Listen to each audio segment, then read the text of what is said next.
Que Hiroshima e Nagasaki foram dois desastres terríveis na história da humanidade, todo mundo sabe. Mas como estão essas cidades hoje? Vamos embarcar comigo nessa história e conhecer o antes e depois de cada cidade. E conhecer a história desse cara que sobreviveu a esses dois desastres. Vamos para o vídeo.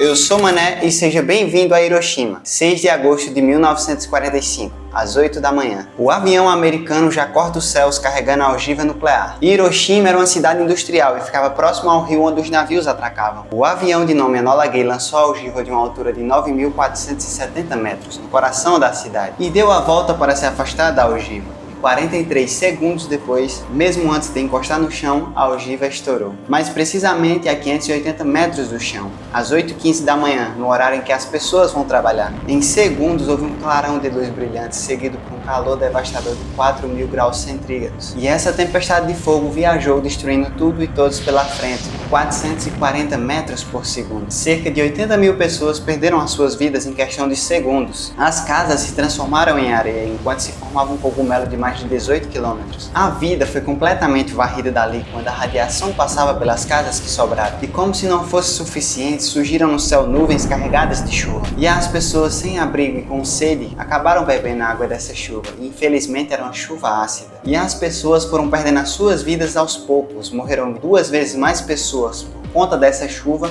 do que pela explosão. E isso fez com que tivessem tumores de peles e que as crianças nascessem com deficiência. A genética das pessoas basicamente mudaram e existem vítimas desse acidente até hoje. E uma dessas vítimas tem uma história difícil de acreditar: Tsutomu Yamaguchi. Mas para te contar a história dele, a gente vai ter que voltar lá pro começo.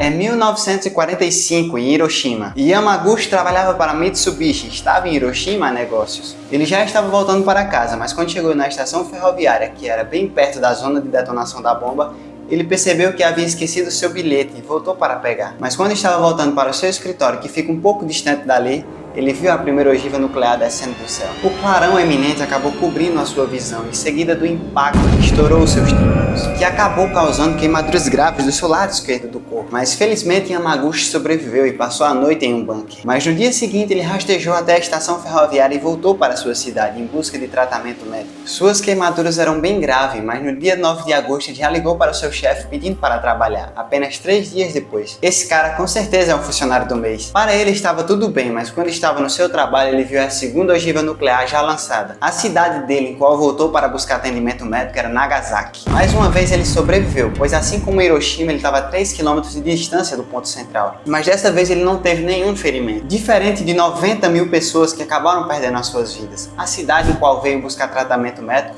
virou ruínas, mas ele sobreviveu. Após o término da Segunda Guerra, Yamaguchi seguiu a sua vida, se tornando um professor. Anos depois, ele acabou voltando para Mitsubishi, que foi quando o governo japonês o reconheceu como sobrevivente da bomba atômica, sendo chamado pelos japoneses de Hibakusho Nagasaki. Yamaguchi se tornou um defensor ativo do desarmamento nuclear. Em uma entrevista, ele disse: "A razão em qual eu odeio a bomba atômica é o que ela faz com a dignidade dos homens." Ele viveu sendo um exemplo na luta contra a bomba nuclear, até a sua morte em 2010. Mas como estão essas cidades hoje em dia? Vamos fazer uma visita?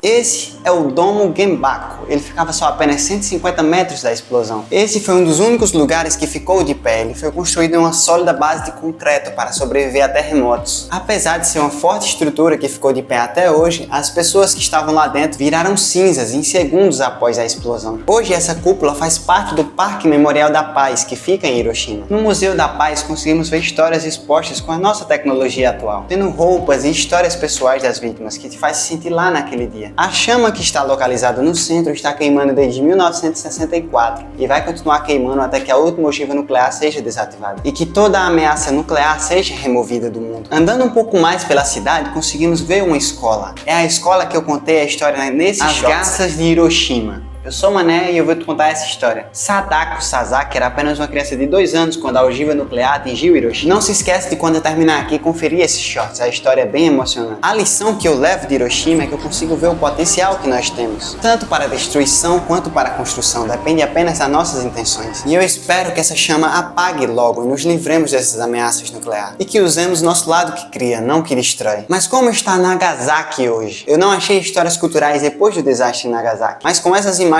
podemos ver que a cidade está próspera e aprendeu com o passado, deixando para nós histórias incríveis como Tsumoto e Yamaguchi. Assim como para você, a minha viagem para essas cidades foi só através desse vídeo, mas para mim foi uma experiência incrível conhecer essas histórias. Eu sou Mané e essa foi a nossa viagem para Hiroshima e Nagasaki.